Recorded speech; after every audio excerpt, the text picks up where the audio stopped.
നിന്നു ഞാൻ കോളേജിൽ മൈതാനത്ത് ഒരു വാക്കും ഏതോ വിവരമുള്ള കൊച്ച വിവരമില്ല.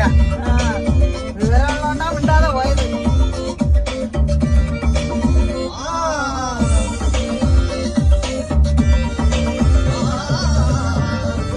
അവിടെ നിന്ന് വേറെ ഉറച്ചാലും ഒരു കൊച്ചും തിരിഞ്ഞു നോക്കൂല. അതിന് വിഷമിക്കണ്ട.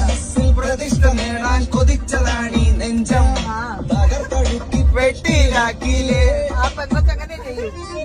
പ്രഭാതം വിടരും നേരം കുളിച്ച് റെഡിയായി വന്നു വെറുതെ കൊതിച്ച പെണ്ണോ ചീത്ത വിളിച്ചില്ലേ ഓ ആ പെണ്ണിന് കിട്ടുന്ന കൈ കൊടുത്തു. പാട്ട് പാടണം, പാട്ട് പാടണം. കറക്റ്റ്. കാത്തു താരെഴുതിയ പാട്ടാണെന്നറിയാൻ വയ്യ. ഒരു